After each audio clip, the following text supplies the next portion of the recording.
я с большой радостью представляю нам и вам нашего следующего спикера. Это Лилия Бечиген, основатель проекта приложения по изучению якутского языка Сахалы, которая расскажет о своем проекте, об особенностях этого проекта и, возможно, поделится какими-то секретами.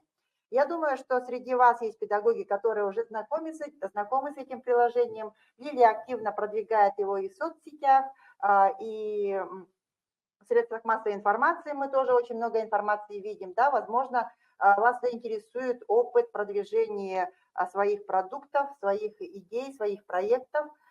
И если возникнут вопросы, пожалуйста, пишите в чат, или у нас есть WhatsApp-группа организаторов, можете писать туда, чтобы задать вопрос непосредственно нашему спикеру. И, пожалуйста, Лилия, вам слово. Спасибо, Сарглана. Так, всем здравствуйте еще раз. Меня зовут Лилия, и я сегодня к вам пришла рассказать, поделиться вообще своим кейсом. Вот наш кейс интересен тем, что это начиналось просто с идеи. И презентацию я подготовила такую, она больше как, наверное, фото-история, можно сказать. Мы делаем на данный момент, вот сейчас с мужем и с командой, приложение по изучению якутского языка. Оно называется Сахалы. И вот сейчас мы уже завершаем разработку первого этапа. Первый этап – это этап для начинающих, взрослых и детей от 8 лет.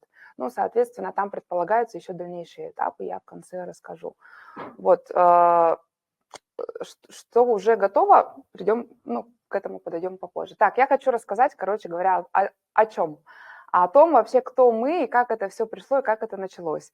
Во-первых, на этих фотографиях я, мой супруг Нюргун, да, никто из нас не разработчик. Никто из нас вообще не обладает никакими техническими, технологическими специальностями и навыками. Единственная связь, возможно, с технологиями, это то, что я работала последние 2 года в IT-парке. Работала, профиль мой был больше такой по работе с людьми, по менеджменту, организации мероприятий. Никаких разработок, никаких технологических каких-то особенностей делать мне не нужно было. Но, тем не менее, идея пришла мне, опять-таки, на работе. Почему? Потому что я проводила экскурсии в IT-парке, и к нам приезжали гости с других городов, разные высокопоставленные гости. И как-то одна группа летом приехала, это, по-моему, были представители СМИ разных, и они спросили у меня, а есть ли у вас в IT-парке какие-то разработки, которые поддерживают вашу культуру и ваш язык? И я задумалась, и к моему стыду не было на тот момент ничего, что могло бы действительно как-то поддерживать и сохранять нашу культуру. Это было как бы и одновременно, то есть непонятно, почему так, да, вроде бы идея на поверхности лежит, почему никто до сих пор не занялся и не сделал хотя бы приложение по изучению языка, да, задумалась я. Этот вопрос я принесла домой, поделилась с мужем, мы пообщались как-то на эту тему, так, невзначай, оба поудивлялись, почему до сих пор нет такого какого-то инструмента, какого-то приложения. И потом, спустя какое-то время, в общем, эта идея, видимо, так переваривалась, прорастала корнями, да, получается, в нас закинули семя, да, оно прорастало, и где-то через месяц, наверное, мы подумали, в принципе, у нас все есть люди, мы знаем, то есть я знаю разработчиков, которые это могут сделать, у моего мужа есть связи в языковом сообществе, да, энтузиастов языка, людей, которые поддерживают, продвигают Сахатыла. В принципе, почему нет? Кто, если не мы? И так, не имея никакой базы, вообще ни единого рубля инвестиций, мы, собственно, приступили к реализации проекта. Первое, что нужно было делать, это, конечно же, искать команду и искать средства на реализацию. Вот, значит, мы начали общаться с людьми, искать, во-первых, методистов, учителей, которые помогли бы нам разработать, составить методику приложения, потому что формат приложения, он сам по себе необычный. У нас в республике мало людей, которые работали с обучающими IT-продуктами. Вот, поэтому первые, с кем мы встречались и кого мы искали, это были учителя. И, к нашему счастью, везению нашли Марианну Макаровну Федорову. Она стала у нас главным методистом и привела к нам вот девушек из своей команды. Также мы набрали такой пул консультантов, людей, которые помогали, советовали, где-то корректировали, подправляли, ну, помогали нам, в общем, в процессе реализации проекта, да, ну, это вот люди в языковой среде тоже известные, наверняка на фото, те, кто знает, ну, знаете, кто это. Угу.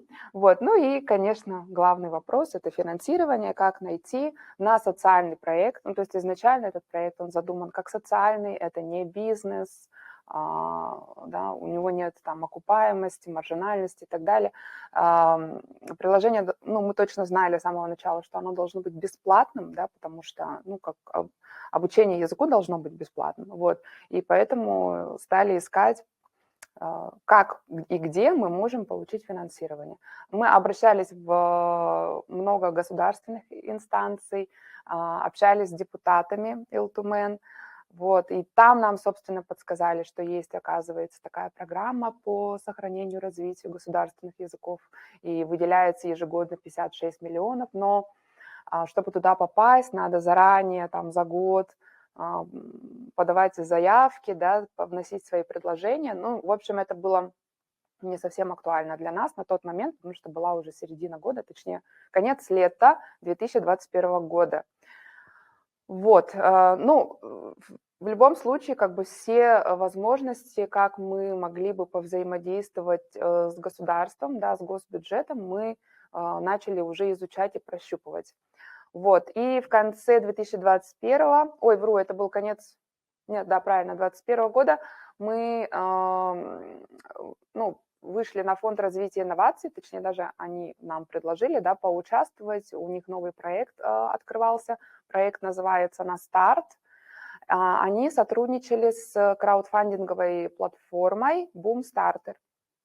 Вот, и по сей день, по-моему, они проводят этот проект, до сих пор у них соглашение есть с Бумстартером. Ну, в общем, они предложили нам запустить свой краудфандинг, чтобы собрать хоть какие-то средства, ну, на какую-то часть разработки.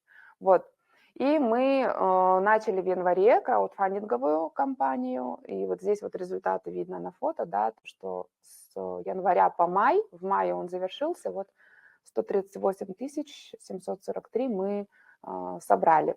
Что такое краудфандинг? Ну, кто не знает, конечно же, обязательно прогуглите, потому что это один из очень хороших, доступных способов найти финансовую поддержку своему проекту.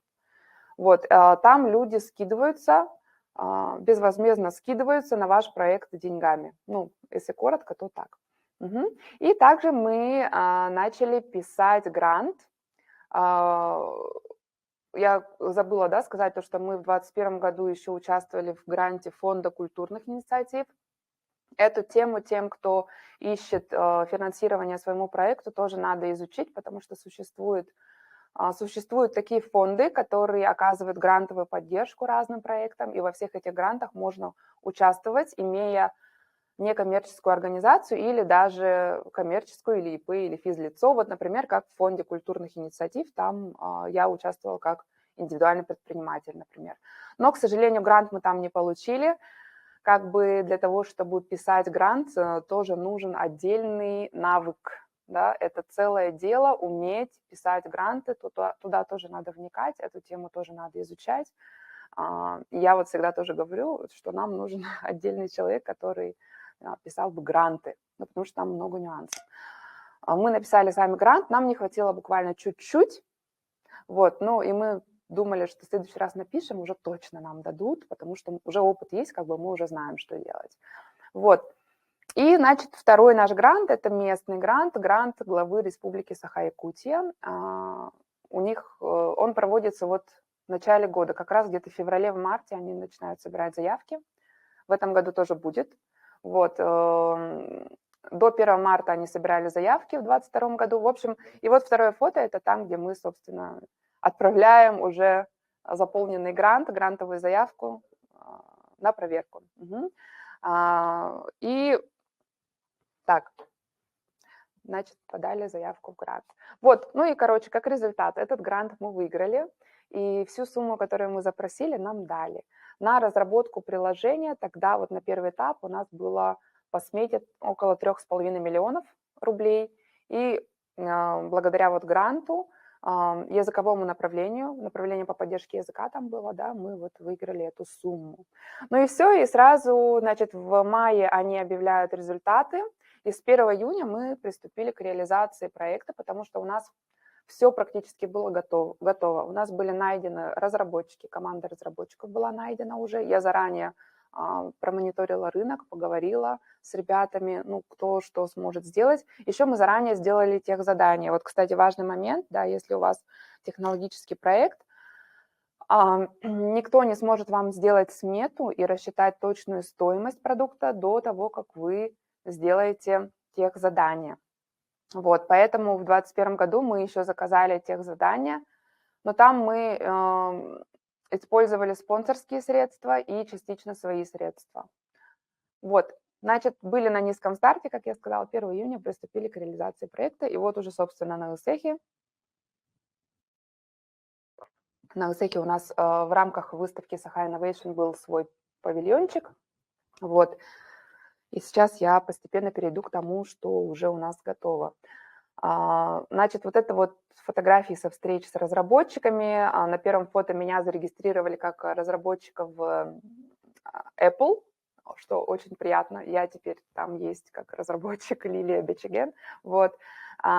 Встречи с дизайнерами. Брендбук нам рисовал Ростислав Павлов, один из лучших дизайнеров республики. Да? Ну, то есть как бы перед тем, как начинать проект, я уже знала, с кем мы будем работать, у кого мы будем заказывать. Ну, то есть как бы рынок уже был изучен, цены были изучены. Когда, кстати, вы пишете грант, в гранте очень важно прикреплять вот эти вот обоснования в виде коммерческих предложений, то, что вы с вашим подрядчиком уже договорились и уже в курсе его цен, ну и прочих нюансов, да.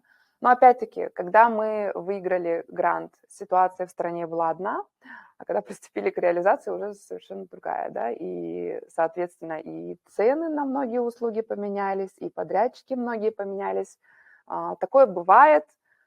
Казалось бы, хуже сценария не придумаешь, но тем не менее, я считаю, что мы хорошо справились, да, тут самое сложное уже осталось позади.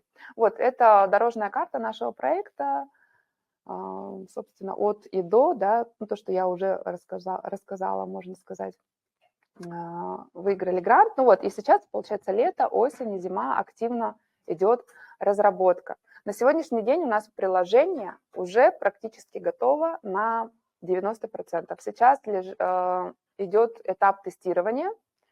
Оно уже выкладывалось на платформы, получается, Play Market и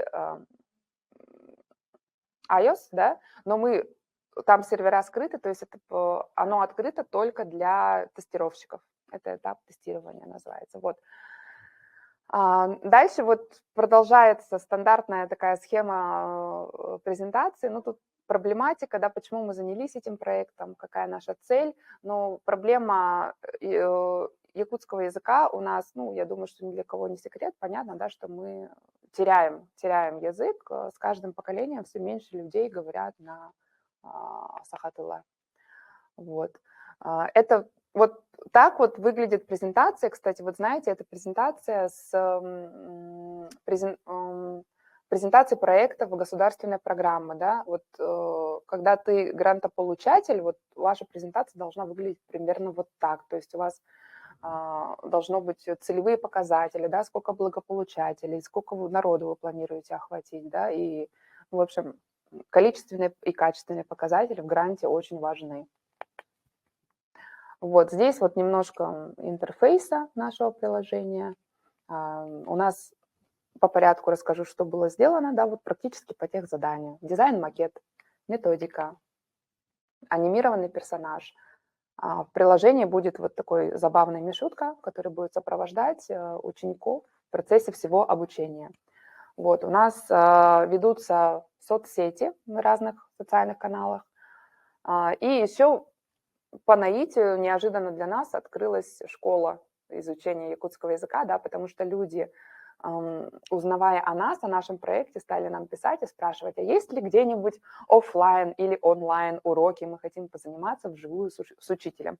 И таким образом, вот благодаря проекту приложения у нас открылась еще офлайн и онлайн школа изучения якутского языка. Тоже называется Сахалы. Вот. Проводились фокус-группы. Это тестирование методики на людях, ну, то есть на потенциальных пользователей. На потенциальных пользователях. И такие фокус-группы, они проводятся в несколько этапов. Это тоже целая наука, разработка продукта, на самом деле. Это целая большая наука, большой процесс и даже исследование, можно сказать. Работа с консультантами, как я уже говорила.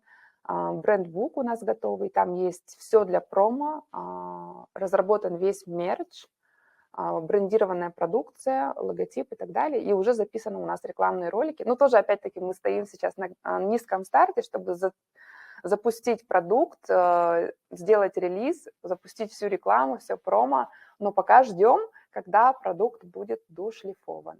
Пока нельзя, хотя очень хочется. Ну и вот. Ну и самое ценное, я считаю, что мы обрели, да, в процессе реализации проекта. Начинали мы, получается, вдвоем. У нас было только двое, и была только наша идея, которая была только в наших головах, да, а в итоге это вылилось вот во что, да, в целую команду людей, которые сами к нам приходили. Вот это, мне кажется, самое ценное, да, когда люди сами приходят и говорят, мы хотим вам помогать, мы хотим участвовать в вашем проекте, мы хотим вам помочь, мы хотим быть как-то задействованы, пожалуйста, скажите как, дайте нам что-нибудь, хотим поработать. И вот таким образом у нас притянулись очень ценные кадры, которых тоже, ну, в республике, я вот не знаю, ну, по пальцам одной руки, наверное, пересчитать. Например, вот как Яна Колодезникова, это продакт-менеджер с опытом работы в Skyeng и Яндекс. Ну, действительно, это просто уникальный человек, который имеет опыт работы в обучающих IT-продуктах. Да? Поэтому то, что она к нам присоединилась, я считаю, это очень-очень ценно. И, конечно, в реализации последующих этапов мы хотим дальше с ней сотрудничать обязательно. Вот, UX-копирайтер, да, Анна Прудецкая.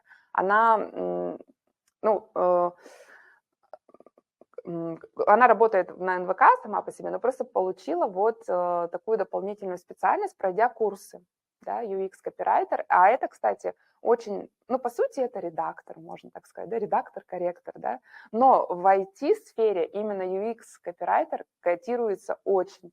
Это вот тот человек, который адаптирует тексты нечитабельные, сложные для восприятия тексты под мобильный формат, да, потому что вот, ну, формат вообще мобильного устройства и мобильного продукта, тут все по-другому, и здесь учитывается даже психометрика, да, человека, ну, то есть там все по-другому, чем, например, в книгах, в учебниках, на сайтах и так далее. И у нас, например, когда создаются какие-то такие технологические продукты, особенно финансируемые из бюджета, да, часто это не учитывается. То есть делается какой-то сайт, а каково будет человеку в нем, да, как он себя будет там чувствовать, насколько долго он сможет там проводить время, насколько там приятные цвета его глазу, да, насколько психологически влияет на него этот сайт. Это никто не учитывает. Ну, как бы просто сделали и сделали, да, поэтому не идет, получается, не приживаются такие продукты надолго, и человек просто не может там проводить много времени и не может сказать, что да, ну, мне нравится, да, я хочу там быть,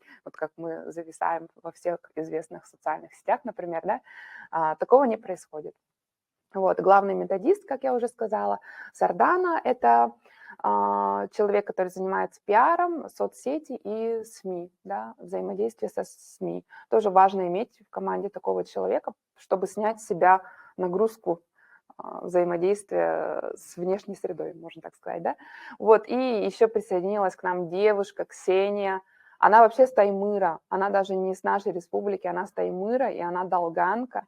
Вот, но она настолько активистка, настолько фанатка, и ее тоже самая фишка, да, в том, что у нее есть навыки IT-разработчика, она умеет кодить, вот, поэтому она нам тоже сейчас очень помогает. Вот основную, большую работу даже я могу сказать, что сделали вот эти 3 девушки. Яна, продакт-менеджер, UX-копирайтер и разработчик, языковой разработчик. Вот.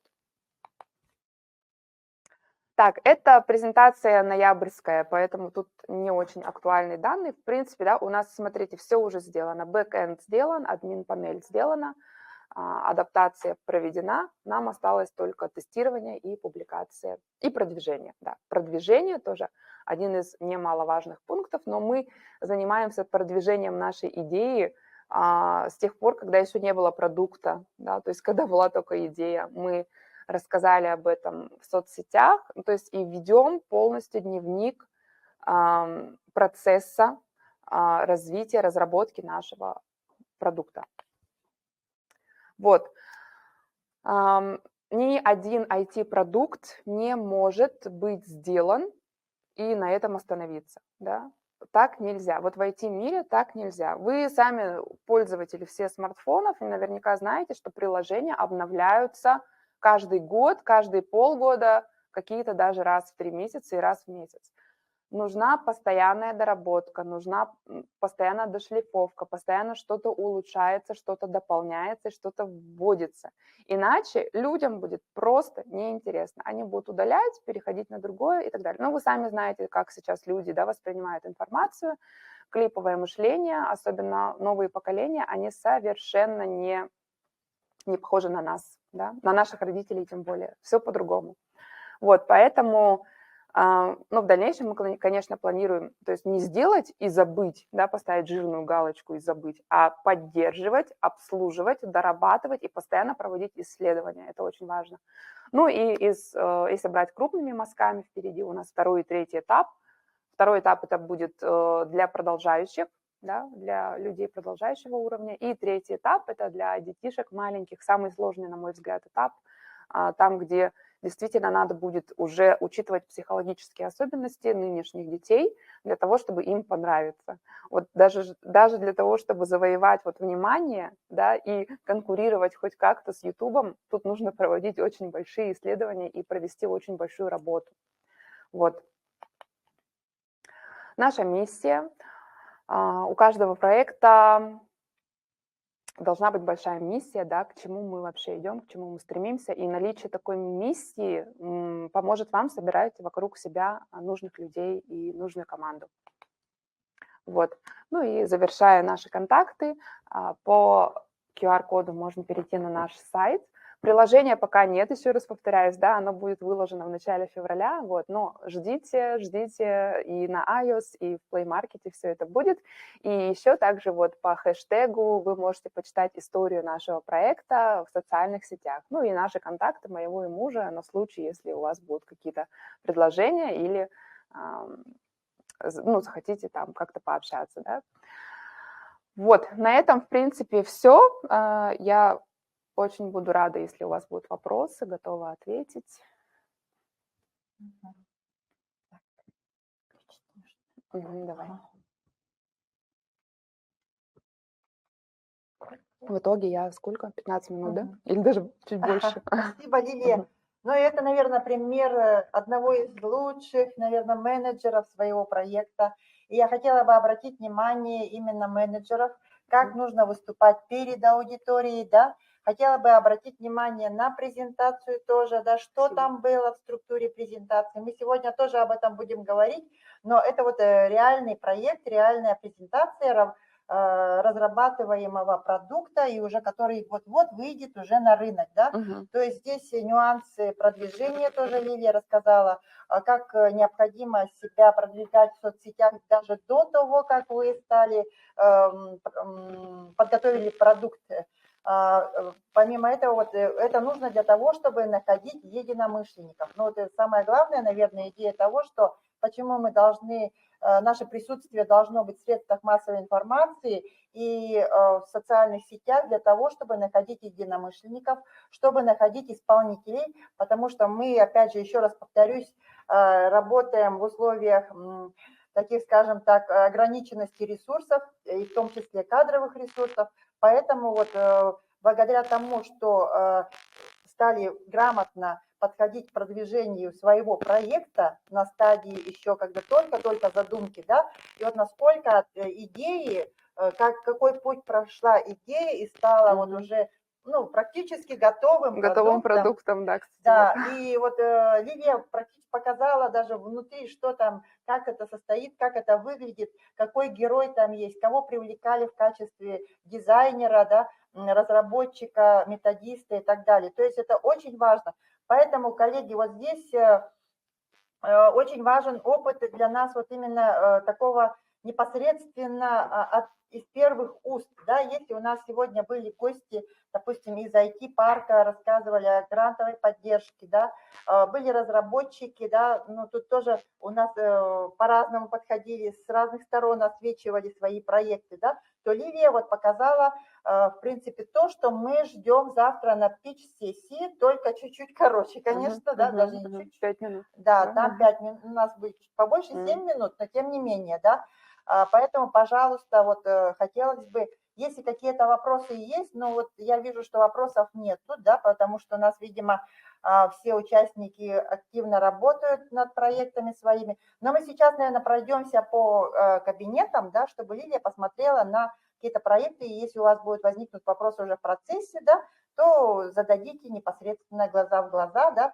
Поэтому я хотела бы сейчас поблагодарить за наш эфир, можно сказать, да, за прямой, за ваше выступление, Лилия, и надеюсь, что мы будем тоже друг другу помогать, мы тоже будем сотрудничать, мы будем продвигать и ваше приложение, так как все-таки без языка мы, конечно, как нация, как народ, не сможем выжить, да, поэтому это понимание у всех есть, и это очень важная миссия вашего проекта. Я думаю, что он достойно займет место среди прочих, скажем так, продуктов на уровне Российской Федерации, потому что якутяне у нас живут и за пределами Республики Саха-Якутия, и за пределами даже Российской Федерации, да, и, возможно... На мировом уровне, потому что мы Да. конкурируем не с Россией, мы конкурируем...